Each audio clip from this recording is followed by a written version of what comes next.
Hey guys, for today's video, I thought I would talk about something that I really can't believe that I have not thought about this topic before. But if you move to or visit the Philippines, one cultural thing that you need to be aware of and adjust to is the concept of Filipino time. Now, Filipino time is one of those things that's joked around about a lot, and you can't simply stereotype people and say, well, Filipinos are just late all the time. That's not exactly true because, as an example, my wife, who is a Filipina, cannot stand to be late. So the truth about Filipino time is a bit more complex than that. So let's back up just a second and think about if you are like me, someone who is of European background, meaning an Anglo-American, then you probably tend to think in terms of time and in a fairly, a fairly strict way. So, in other words, if someone says be there at 5 o'clock, then you probably think you need to be there right around 5 o'clock or not too much later. We have this thing where we call fashionably late. You show up after everyone's already there. But generally speaking, we stick by the precise time that someone has told us when it comes to events and things like that. So in other words, again, we kind of tend to think about the time. Okay, the party's at 5, I'm gonna go there at 5, and I'm gonna stay for 2 hours and leave at 7. We kind of tend to think that way. Maybe not so strictly, but you see where I'm getting with this. In the Filipino culture, the emphasis is not so much on the time, the exact hour or minute. The emphasis is more on the event. And so that means that in many situations they are much more laid back about what time something actually starts. And this is particularly true when it comes to social events. So, for example, if a Filipino says, we're talking about in the Philippines, here in the States, they tend to follow a little bit more closely to what I would always call American time. But let's say you're living in the Philippines and a neighbor down the street says we're going to have a Christmas party at 6 o'clock. Now, if you show up at 6 o'clock, the lady that invited you may show up to the door with curlers in her hair or something. Because when she said 6 o'clock, that was not meant to be taken precisely or literally. Probably you could show up, it's kind of vague actually, but you could probably wait and show up closer to 7 o'clock and be fine. And so that's just the way it works. And like I said, this is particularly true of social events, fun events, things that are, not so much business oriented, things that are just for enjoyment and for interaction. And in the same way that you would start late, people would probably stay there late and they would not be at this party, or whether it's a funeral wake or things like that, people are not going to be in a hurry to leave. Because the idea is you show up, you interact, and you enjoy yourself. The issue on the exact time is just not, it's not a big deal.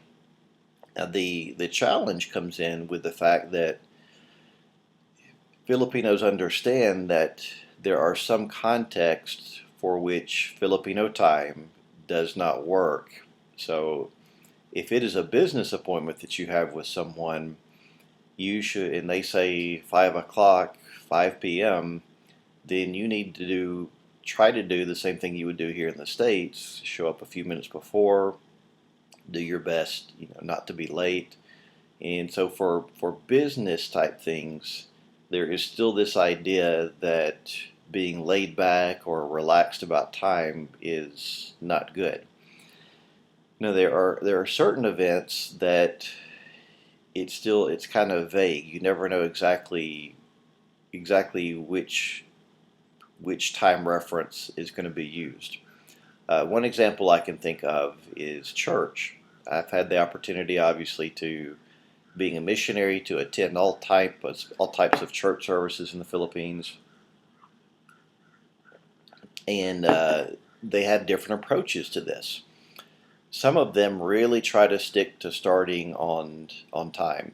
So let's say the worship services is 11 a.m. They're going to start at 11.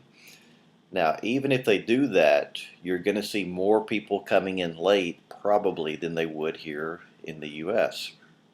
But they do that because one thing that I've seen happen is sometimes if a church service or any other type of meeting that happens regularly, if they start pushing the time back, okay, well, we'll start at 11:30. It's supposed to be at 11. We'll start at 11:30 because not everyone's here, and then everyone starts getting this 11:30 idea. So then it's 12 before they start. In other words, it can keep getting pushed further and further back because people are getting more relaxed with the time. To summarize that, there are some circumstances for which it can be a little bit difficult to know exactly which time reference you should be using or thinking in. One thing that I can tell you is that, just generally speaking, back to this Filipino time thing, you'll find that Filipinos are just a lot more laid back about time, generally speaking. So, for example, in some of the churches where I attended, they didn't exactly follow American time, but they didn't exactly follow Filipino time. So let's say the service is at 11, they would start maybe at 11:15, give people a little bit of time cushion, but then go ahead and get started. And again, that's different culturally, because I can think of growing up here in the States, if the service was supposed to start at 11 and nothing's happened by 11:10, 11:15, people would be just crawling the walls. They would be wondering what in the world's happening. Let's get this show on the road. And again, that's a different perspective. It's just a different way of looking at events. I hope this has helped you. The difficulty here is that I think the biggest challenge that you'll have as an expat, a couple of things. One, if you're a stickler for time, there are situations where you just have to let it go. You just have to stop worrying about it. So in particular, parties are one of those things. Uh, Another thing that I would do sometimes, if for me personally meeting with someone, let's say I need to meet with someone and it's not just hanging out for coffee, or even if it is hanging out for coffee, but let's say I'm meeting someone, a lot of times I would joke and say, okay, we need to be there I want you to meet me let's meet at 6 o'clock, but I mean 6 o'clock American time, okay? And usually they're not going to get upset if you joke about that, because, again, Filipino time is something that you'll hear joked about always in the Philippines. So it's not something that people take so seriously or get offended about. So anyway, I feel like I'm rambling just a little bit, but hopefully not. Hopefully I've given you just some ideas about Filipino time. So if you have the privilege of visiting the Philippines or living there, just keep that in mind. One final thing that I'll add here is, the longer you're there, the more you get used to it, and like all other things, you just adjust to it. It's one of the things it's nice about the Philippines is it's laid back. People are not stressing out over little things most of the time. So it's one of those things you just kind of learn to relax, and you learn to enjoy like they do, and that's actually a good thing. So anyway, hope this video helps.